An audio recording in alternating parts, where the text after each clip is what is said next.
난무하는 세상, 그동안 밖으로 드러나지 않았던 취업의 비밀을 알려드립니다. 취업 비사. 취준생이 듣고 싶어하고 알고 싶어하는 정보만을 쏙쏙 골라주는 두 분이십니다. 우리 김세준 쌤 그리고 최지연 컨설턴트님 모셨습니다. 어서 오세요. 네, 안녕하세요. 안녕하세요. 오늘은 또 어떤 카더라가 우리 취준생 여러분들 속을 뒤집어 놓을지 오늘의 카더라 알아보겠습니다. 오늘의 카더라, 합격하려면 소신 지원보다는 묻지마 지원을 해라 입니다. 이 카더라 어떻게 생각하십니까, 쌤? 지금 말씀하신 부분이 통계로 나온 게 있더라고요. 그래요? 그래서 지금 취준생 850명 중에 46%가 묻지마 지원을 하고 있다고 합니다. 절반 가까이. 네. 근데 실제로 제가 이제 학생들 상담하고 그러면 지금 당연히 많이 지원을 할 수밖에 없겠죠. 취업이 어렵고. 그런데 이 많이 지원하는 것 자체를 괴로워하는 학생들이 있더라고요. 이게 내가 지금 잘하고 있는가? 근데 저는 상관없다고 생각이 돼요. 왜 그러냐면 합격을 하는 것도 중요하지만 지원하면서 실력이 늘거든요. 훈련이 되기 때문에 저는 이렇게 그 지원하면서 탈락도 해보고 그러면서 페인도 분석해보고 그다음에 필기도 한번 보러 가보고 면접도 보러 가보고 하는 과정에서 활기도 찾을 수 있고 좀 그럴 것 같아요. 그래서 저는 좀 많이 지원을 해봐라, 좀 그런 상담을 좀 하고 있습니다. 사실 저도 개그맨 시험 한 번에 된 게 아니거든요. 저도 한 7번, 8번, 10번 정도 본 것 같은데 그러면서 사실 좀 발전한 것 같아요. 네네. 조금 어떤, 그리고 예. 실제로 합격한 학생들 얘기를 들어보면 많이 지원한 학생들이 합격을 하는 경우가 가능성이 더 많습니다. 높고 네. 일단은 좀 이게 통계로도 나왔으니 좀 네. 많이 좀 지원을 해라. 네. 그리고 별지원정. 원샷 원킬 되는 사람 별로 없잖아요. 그렇죠? 네. 이게 이제 조준 사격보다는 그냥 해야 네, 일단 하나라도 걸리니까. 훈련 삼아서라도 했으면 좋겠어요. 물론 취업을 그렇게 하나만 걸리자 이렇게 하시는 분들은 없지만 네, 그런 마음 그만큼 네. 더 준비를 많이 하니까. 네네. 네. 어떻습니까? 예. 동의하십니까? 네, 일단 우리 김세준 선생님이 얘기하신 것처럼요. 연습이 많이 필요한 것 같아요. 자소서도 여러 번 써보고 면접도 보고 이렇게 연습을 하면 네. 내가 어느 정도 경쟁력이 있는지 준비를 좀 더 해야 되겠다, 아니면은 어느 부분을 더 해야 되겠다 이런 게 감이 오거든요. 네. 그런 차원에서 계속 해보는 거 좀 필요하다고 생각을 하고요. 조금 현실적으로 보면은 지금 또 채용이 많이 줄었잖아요. 그리고 또 코로나19 때문에 또 사정이 여의치 않은 기업들은 아직 그런 게 없기 때문에 우리 불안한 분들이 더 많이 네, 묻지마 그렇죠. 지원을 하는 것 같고 또 졸업자이신 분들은 소속이 없다 보니까 불안한 마음에 좀 더 기회를 확대하고 싶어서 많이 지원을 하는 것 같아요. 근데 상대적으로는 좀 이제 재학생인 분들은 소신 지원을 하는 것 같고요. 예. 그런데 너무 준비하지 않은 상태에서 막 지원하는 거는 민폐지만 내가 어느 정도 준비가 됐고 정말 취업할 의지가 있다면 많이 기회를 확대하는 것이 좀 좋다고 생각이 들어요.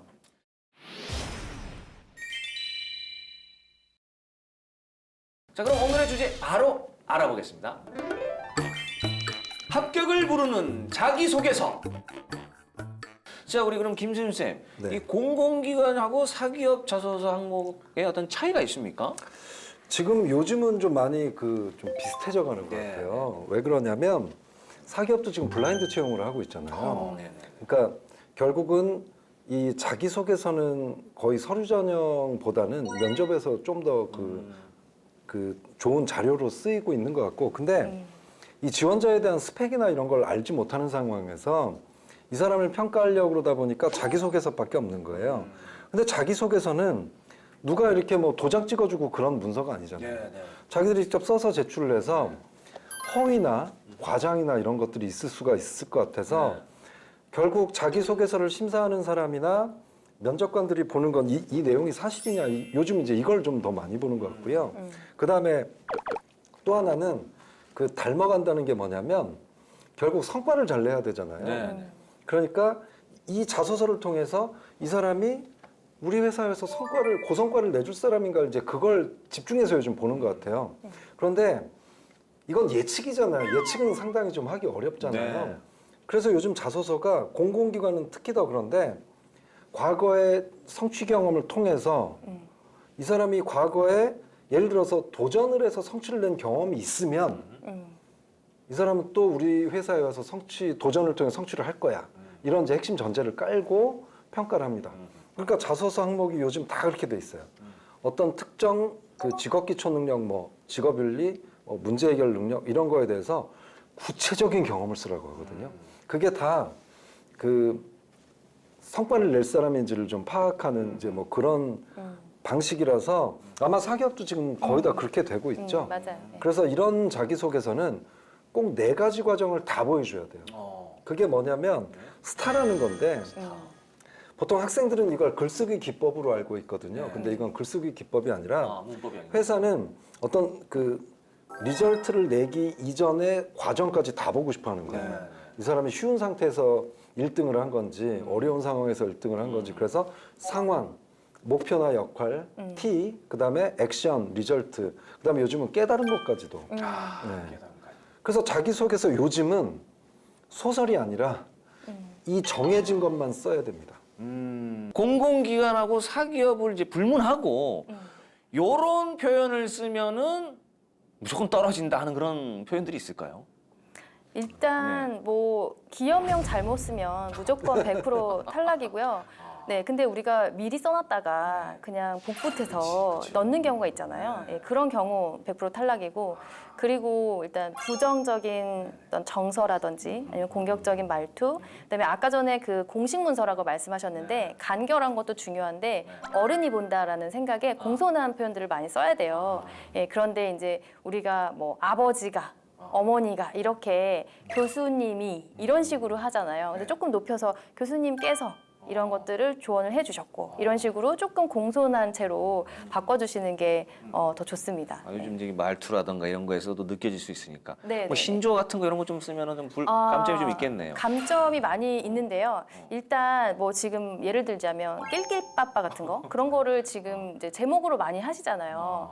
근데 낄낄빠빠라는 의미를 우리가 알고 있지만 사실 공식적인 문서에서 그렇죠. 이제 표준어로 사용하기는 좀 부적절하거든요. 그래서 저는 낄낄빠빠입니다라고 소개하기보다는 저는 어떤 상황 파악을 잘합니다라든지 센스가 있습니다라든지 이렇게 조금 공식적인 표현으로 바꿔주시는 게 훨씬 좋습니다. 제가 쓸 거면 공식으로 그렇게 쓴 다음에 뭐 일명 낄끼빠빠라고 합니다라고 약간 이렇게 뭐 돌려치는 것도 안 됩니다. 아예 빼는 게 좋아요? 좀 안전하게 이모티콘은 어때? 이모티콘. 안 이모티콘도 돼? 일단 입력이 안 되실 거고요 온라인으로. 온라인으로 아예 안 네. 되니까 필터링이 벌써 거기서 되네요. 네. 저도 이제 지금 자기소개서를 심사하는 역할도 좀 많이 하고 있거든요. 공공기관에서. 근데 한 90% 이상의 다 나오는 내용이 하나가 있어요. 자소서마다. 네. 그 뭘 것 같아요? 90% 이상이요? 그러니까 이런 게 많이 나와요. 나는 잘했는데 딴 친구들이 문제였다. 이런 거. 약간 책임을. 그러니까 자기소개서 공공기관 같은 데 보면 어. 갈등을 관리하고 뭐 갈등을 극복한 사례를 써라 이런 게 있는데 네. 갈등 상황을 막 의견 충돌 이런 걸로 쓰는 거예요. 그러면서 이 친구가 문제가 있었는데 내가 잘해서 잘 해결을 해서 우리가 다 잘했다. 이런 내용은 아주 감점이 많습니다. 이거 역시 내 동료들을 배려하지 않는 거예요. 그리고 또 이 심사관을 배려하는 게 뭐냐면 네. 저 같은 외부 그 전문가도 있지만 또 그 회사 내 팀장님 이런 분들도 네, 네. 평가를 하러 들어오시는데 그분들은 몇십 년 동안 데이터가 명확한 문서들만 봐오시던 분들이 데이터가 없고 이러면 상당히 불편해하시죠. 숫자가 없고 이러면. 예, 그러니까 뭐 예를 들어서 다양한 친구를 사귀었습니다. 이런 표현 쓰면 안 돼요. 뭐 구체적으로. 13명을 만났다. 구체적으로. 네. 매출을 상당히 올리는 데 기여했다. 우리 같은 사람들은 이런 걸 좀 불편해하죠. 그러니까 뭐 지난 분기 대비 13.7% 이런 식으로 숫자를 많이 쓰고 그래야 됩니다. 객관화되어 있는 데이터 이런 걸 좋아하신다고 하니까 참고하시고요. 자, 그러면 혹시 공공기관이나 사기업 중에 좀 기억에 남는 그런 항목들이 좀 있을까요? 저는 그거 있었어요. 예전에 그냥 항목이 저는요. 끝. 아니, 이게 그러니까 회사에서 내는 항목 중에 그냥 이렇게 큰 여보 있고 저는요. 저는요 하고 그 다음부터는 이어서 이제 쓰는 거예요. 아니 그러니까 뭐 자유롭게 한번 써보라는 거죠. 그런 항목도 봤습니다. 야, 난감하겠네요. 그게 이런 거잖아요. 형식이 없고 항목이 없고 자유롭게 쓰라는 거. 그게 사실 제일 어려울 거예요. 어렵죠. 그래도 뭐 이렇게 아까 어려운 항목이긴 하지만 항목이라도 줘야 쓰는데 이런 것도 있습니다. 저는 좀 이랬으면 좋겠어요. 읽는 사람을 배려해서 항목을 좀 자기 스스로 나누고 뭐 그거는 이제 기준 사람마다 다르겠지만 그래서 내 강점을 보여주고 싶다 그러면 내 강점 뭐 3가지로 나눈다든가 뭐 도전 정신 뭐 이런 식으로 아니면 진짜 직업 개척력, 직무 수행 능력 이렇게 나눠도 되고 그리고 분량은 또 이 평가하시는 분들이 사실 기성세대 분들인데 그러니까 그 분량이 너무 짧으면 아 왠지 성의 없고 사실 그거랑 똑같지 않습니까? 연애 편지인데 너무 짧아 3줄. 그래요. 나를 사랑한다면서. 그러면 안 사랑하는 것 같지 않나요? 아무래도 좀 표현이 네. 그렇죠. 장문의 근데 편지. 기성세대들은 이걸 좀 분량을 성의로 보는 것 같아요. 그래서 좀 그래도 어느 정도 항목마다 아무리 못해도 뭐 전체적으로 뭐 1,500자에서 2,000자는 써야 돼. 그러니까 나는요 같은 경우 뭐 그 정도는 좀 써야 되죠. 그렇죠. 살아온 인생도 있고 하니까 네. 최소한의 그 정도는 써야 아 그래도 이 친구가 뭔가 할 얘기도 많고 있나 보다 하지 너무 짧게 저는요 그냥 뭐 인생 재밌게 삽니다 뭐 이렇게 쓰면은 그렇죠. 그냥 누가 봐도 그냥 봐도. 그래서 공공기관 같은 경우는 이 분량을 중요하게 생각하는데 코렐 같은 경우는 거의 서류 통과시켜 주는데 네. 자소서 분량이 50%가 안 되는 사람들은 탈락시킵니다. 맞아. 그러니까 분량이 중요해요. 그리고 분량이 제시된 것도 있어요. 항목별로 1,000자 뭐 이내 이렇게 하면 저는 적어도 90% 이상은 써야 된다고 생각이 듭니다. 네. 역시 뭐 저희들도 마찬가지지만 분량에 참 민감하거든요. 그렇죠. 분량 뽑아내야 됩니다. 네네네. 분량 꼭 챙기시고요. 우리 재정 컨설턴트님, 뭐 기억에 남는 거 있습니까? 글쎄요, 사기업 중에서 뭐 그렇게 네. 특별히 물어보는 게 좀 특이했던 거는 없었는데 네. 최근 들어서 네. 공부를 안 하면 못 쓰는 자소서 항목들이 많이 늘어났거든요. 예를 들면 이제 특정한 상황을 제시를 하고 이 상황에서 우리 회사가 나아가야 될 방향은 무엇이라고 생각하느냐 이런 거예요. 그래서 작년 상반기 때 네이버에서 이제 코로나19로 우리가 위기인데 우리 회사가 나아가야 될 방향, 아이디어, 비즈니스 뭐 모델을 좀 제시해라라든지 뭐 이런 류의 항목들이 생겼었거든요. 그럴 때 우리가 사실 회사에 중책을 맡고 있는 분들 그리고 담당자분들도 해결하기 어려운 문제잖아요. 네. 근데 그런 것들을 고민하지 못하고 준비가 없다면 쓰기가 어려운 항목들이 최근에 좀 많이 있었어요. 네, 쌍용 건설 같은 경우에도 비슷한 유형의 코로나 이슈에 대해서 건설 회사가 나아가야 될 방향 이런 것들이 좀 제시가 됐었고요.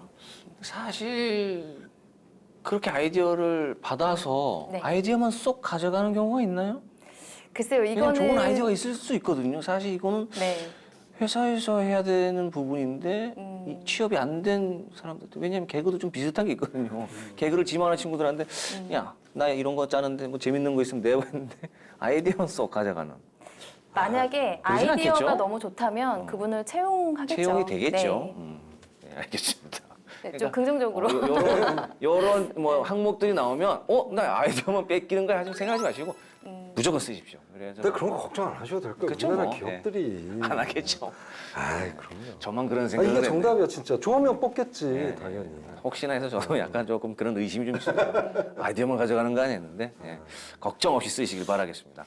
자 이렇게 뭐 자소서 꿀팁들 좀 얘기를 해봤는데 그럼 실제로 우리 학생분들, 우리 취준생 여러분들이 작성한 자소서를 보면서 항목 분석부터 그리고 경험 작성까지 한번 팁을 알아보도록 하겠습니다.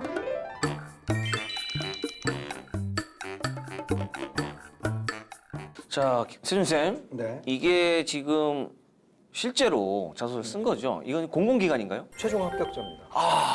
공공기관. 오호. 족보네요, 제자. 족보. 제자가 아주 고맙게도 오픈해도 된다 이렇게 얘기를 해줬습니다. 일단 공공기관인데 그럼 어느 분야의 공공기관이죠? 이쪽이 그 체육 관련된 체육. 회사예요. 네. 네. 경쟁률이 상당히 센 곳입니다. 많이 뽑지도 않고 네네. 한 3번 지원했다가 네, 여러 가지 뭐 인턴도 지원하고 그랬는데 네네. 여기 지금 1번 항목에 보면 또 특이한 항목이에요, 사실. 이거요? 변수가 많은 복합적인 문제에 논리적으로 접근하여 해결 방안을 도출했던 경험에 대해 서술해 주십시오. 그러니까 그냥 예전에는 어떤 식으로 나왔냐면 뭐 해결하기 힘든 문제라든가 그냥 문제를 해결하여 이렇게 돼 있는데 네. 여기는 변수가 많은 복합적인 그리고 또 논리적으로 이렇게 돼 있거든요. 그래서 이거는 문제 해결 능력 중에 논리적인 사고력을 평가하는 항목이에요. 논리적인 것은 그 계획을 세우고 하나하나 차근하게 절차대로 그런 과정을 보여줘야 되거든요. 네네. 그래서 여기 보시면 제일 좋은 건 네. 제목이 있죠. 제목? 빅데이터를 주제로 한 예. 모의조정 경연대회 참가. 제목이 있어야 됩니다. 제목 없으면 점수가 깎이고요. 그 다음에 제목도 너무 길면 안 됩니다. 딱 요 정도가. 그리고 제목을 문장 형태로 쓰는 사람들이 있거든요. 참가했습니다라든가 열심히 하겠습니다라든가. 근데 제가 아까도 말씀드렸듯이 자기소개서는 기업의 공식적인 문서이기 때문에 제목은 문장 형태가 되지 않고 이런 식으로 구 형태로, 절이 아니라 구 형태로 되는 게 가장 좋습니다. 이게 이제 하나의 영화 시나리오라 그러면 영화 제목을 작성하는 거죠. 그렇죠. 그러니까 뭐 이게 기업에서도 문서 작성할 때 보고 드렸는데 제목이 길고 그러면 다시 해와 이러시거든요. 그런 능력을 여기서부터 보여줘야 되고요. 그 다음에 한 가지 좀 이걸 보시면서 그걸 좀 알아두셨으면 좋겠어요. 사실 100점짜리 자소서는 없습니다. 네, 네. 아쉬움이 있음에도 불구하고 뭐 다른 사람들에 비해서 이런 게 우수해서 이제 합격을 하는 네. 거거든요. 그래서 합격자 자소서도 좀 아쉬운 것들이 좀 많죠. 근데 여기 보시면 지금 800자라고 되어 있는데 네. 이게 거의 지금 분량이 90% 됩니다. 아하. 그리고 여기도 보면 스타 과정으로 이렇게 잘 돼 있어요. 네. 그때 상황은 이랬고, 그래서 뭐 이랬고, 저 역할은 이랬고, 그래서 그때 문제는 이랬고, 결과는 이랬고. 네, 뭐 이랬고, 요 과정이 잘 된 거고요. 그 다음에 여기 보시면 숫자가 많이 보이죠. 네, 많이 보이네요. 이 과정에서 6명의 팀원이, 음흠. 그리고 국외 사례조사에는 4명을, 네. 국내 사례조사에는 2명으로 이렇게 돼 있었는데 원래 처음 했었을 때는 여러 명의 팀원이 이렇게 돼 있었어요. 그래서 제가 이제 이거 구체적으로 좀 해라. 써라. 그리고 또 적절하게 역할을 분담했습니다라고 끝나서 역할 분담을 어떻게 했고 몇 명이 뭘 맡았고 제가 이렇게 얘기를 했더니 이렇게 나눠서 쓴 거거든요. 이런 게 좋은 거예요. 그 대신 좀 아쉬운 건 뭐냐면 네, 네. 작년 2월 제7회 이런 거는 이제 연도를 쓰는 게 좋고요. 오히려 2019년, 네, 이렇게 네, 2020년. 그리고 여기도 보면 변수가 많이 따랐습니다. 여기 첫 번째 변수가 많이 따랐다. 이것도 아주 구체적으로 써야 되거든요. 어떤 변수인지. 특히 뭐 이런 거 써주면 아주 좋습니다. 그냥 많이 따랐다라고 해서 좀 아쉽고 그 다음에 그 위쪽에 보면 매우 생소했습니다. 여기도 아쉬운 게 뭐냐? 기업의 문서에 이런 수식어 안 쓰거든요. 매우 생소했다. 이래서 이런 게 신뢰를 좀 떨어뜨리는 표현이에요. 매우. 그래서 이런 거 좀 조심하셨으면 좋겠고. 완전. 네.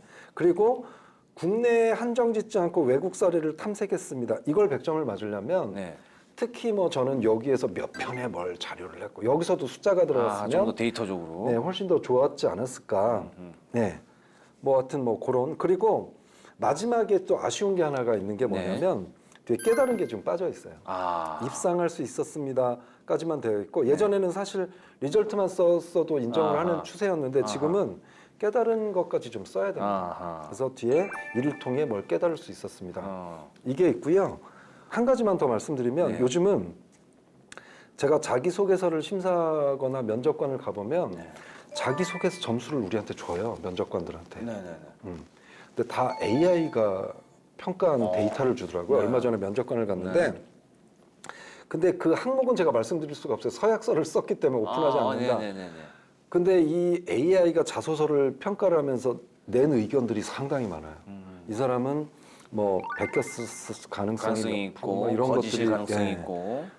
네, 뭐 어떤 데이터라든가 뭐 이런 측면 뭐 여러 가지가 있어서 어마어마하네요, 정말. 진짜 요즘은 꾸며 쓰거나 과장을 하게 되면 그 신뢰도 점수 이런 것도 요즘 있더라고요. 정말 있는 그대로 객관적으로 팩트 위주로 쓰는 것들이 그리고 요즘 AI는 뒤에 깨달은 게 있었나 없었나 이런 것도 좀 판단하는 것 같아요. 그래서 꼭 깨달은 걸 썼으면 좋겠어요. 그런 이제 패턴들을 보는 거네요. 네, 그렇죠. 깨달음까지 칭찬을 받으며 대회에 입상할 수 있었습니다로 끝나는 게 그래서 저는 칭찬은 고래도 춤추게 하는 걸 네, 뭐 피부로 그런 것도 깨달았습니다. 깨달았습니다에는 그런 거 쓰시는 것도 괜찮을 것 같아요.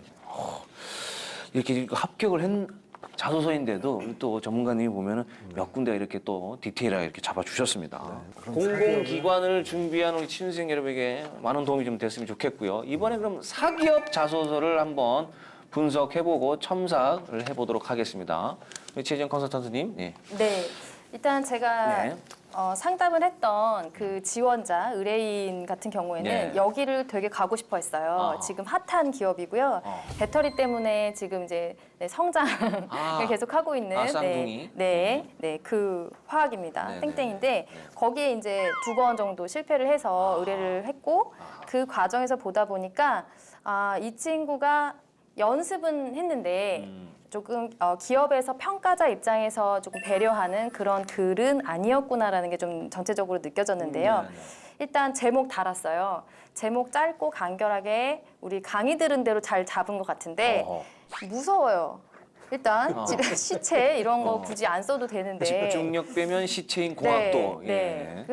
그리고 집중력밖에 없다는 거잖아요. 그쵸. 그러면 이 사람은 집중력 말고 다른 게 볼 게 없죠. 네, 그래서 좀 너무 강하고 자극적이고 무섭다. 네, 시체 뭐 이런 거.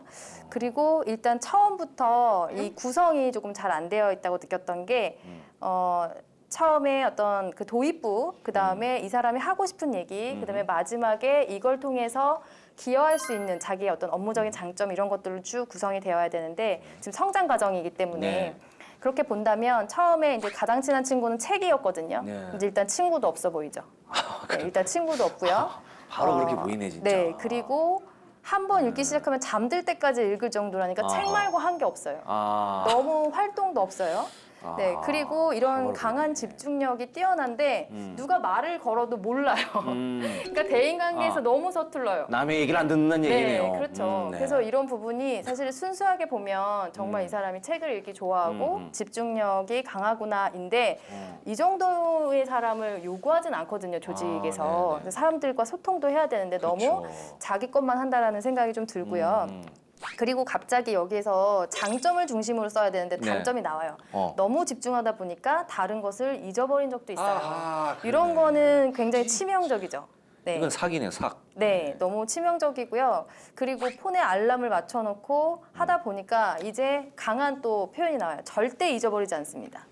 네, 우리 뭐 절대 안 한다, 전혀 안 한다 이런 것들은 이렇게 단호한 표현들은 좀 주의를 해야 되는 게 극단적인. 정말 네, 그렇죠. 극단적인 언어 표현이 이거는 잊어버릴 수도 있잖아요, 사실. 근데 절대 잃어보지 않는다 이런 것들은 좀 너무 이제 과하다 표현들이.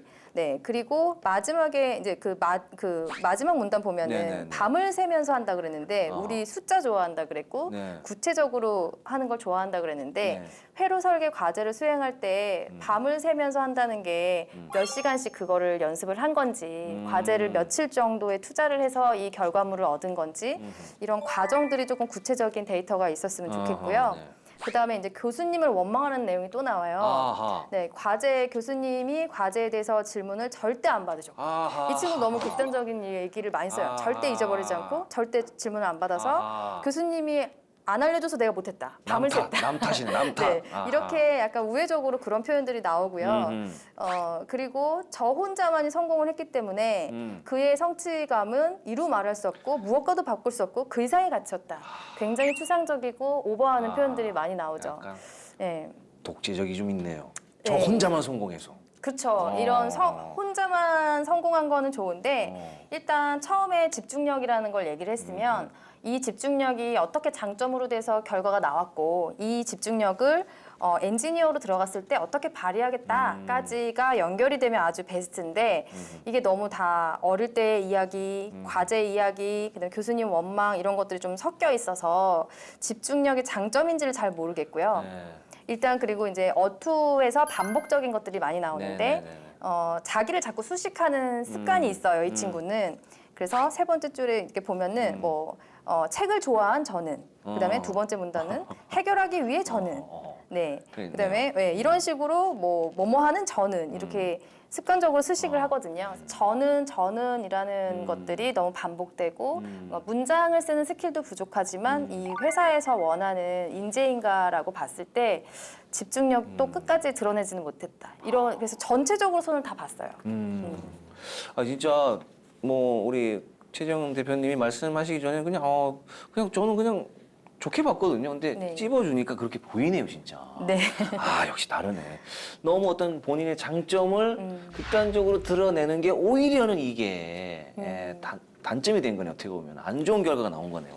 네, 일단 가장 중요한 건 이제 마지막에 경험을 쓰고 우리가 깨달음을 써야 되잖아요. 네. 그 리얼라이제이션 부분이 스타버 부분에서 STAR하고 저는 R을 한 번 더 강조를 해서 스타르라고 얘기를 하거든요. 아. 그만큼 마지막 R이 되게 중요한데 네. 그 부분을 쓸 때 팁이 이렇게 내가 성취감을 정서적으로만 기쁨을 느끼는 게 아니라 이 뭐 회로 설계를 할 때 어떤 것을 해야지 그게 중요하다는 걸 알게 되었다. 아. 뭔가 지식적이거나 기술적인 걸 습득한 것도 같이 써줘야 되는데 이렇게 정서적인 것만 쓴다면 이 사람이 정말 과연 그 직무로 들어왔을 때 기여할 수 있는 사람인가 이게 매칭이 안 되는 거죠. 너무 감상적으로 네. 하늘을 날 듯이 기뻤습니다. 뭐 이런 게 아니라 뭔가 그 좀 이상의 가치가 무엇인지 알려줘야 된다. 피부로 와닿는.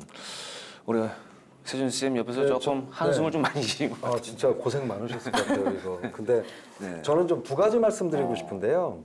첫 번째는 결국 자기소개서를 쓸 때 항상 가지고 있어야 될 생각 하나가 뭐냐면 나는 팀워크가 강하다는 걸 보여줘야 된다는 생각을 하셔야 돼요. 네네네. 게다가 이공계 직무는 정말 팀워크이고 다른 부서와의 뭐 협력 관계도 있어야 되고 그래서 나 혼자만의 성과를 가진 거를 오히려 마음 아파하고 그래야 되거든요. 나만 성취하면 안 된다. 다 같이 성취해야 된다. 그런 게 있어야 해서 소재를 고르더라도 같이 성취한 걸 좀 선택을 했으면 좋겠고요. 그리고 또 한 가지는 이게 꼭 너무 그 성과를 낸 것만 그러니까 성공적으로 네네네. 한 것만 쓰려고 하는 그 고민 시도들을 좀 많이 있죠. 하는데 네. 이공계 같은 경우는 실패한 사례를 쓰는 것도 괜찮아요. 왜 그러냐? 기업은 자꾸 연구하고 또 실패해서 거기에서 깨달은 게 있으면 거기서 또 신제품이 나오고 신기술이 나오기도 하고 그러거든요. 너무 이렇게 막 성공한 것만 쓰지 않았으면 좋겠고 그리고 한 가지만 더 말씀드리면 그 혼자 한 사례는 진짜 점수를 얻지 못합니다. 어떤 사람이 그런 얘기를 쓴 게 있어요. 그 공모전을 3번이나 나가서 1등을 했는데 네네. 다 혼자 나갔어. 다 혼자 준비하고. 그래서 평가하는 사람들은 다 낮은 점수를 줬죠. 그러니까 어쨌든 팀워크. 네, 그게 아주 중요하다. 말씀을 좀 드리고 싶습니다. 네. 자, 오늘 뭐 공기업, 공공기관 그리고 사기업 이 자소서 항목을 좀 알아보고 그리고 실제로 자소서를 가지고 첨삭을 좀 해봤는데 야 이렇게 진짜 전문가분들 얘기 들으니까 조금씩 이제 하나하나가 조금 보이네요. 우리 취준생 여러분들 물론 이 자소서 쓰는 거 정말 힘들고 그 자소서뿐만 아니라 다른 업무 능력을 위해서 뭐 스펙 쌓느라고 참 고생이 많으신데 오늘 이 시간 정말 힘든 자소서 꿀팁 많이 받아가셨으면 좋겠습니다. 자, 지금까지 위기를 기회로, 기회를 성공 취업으로 연결해주는 취업비사 함께했습니다. 그럼 저희는 다음 주에 다시 돌아올게요. 안녕!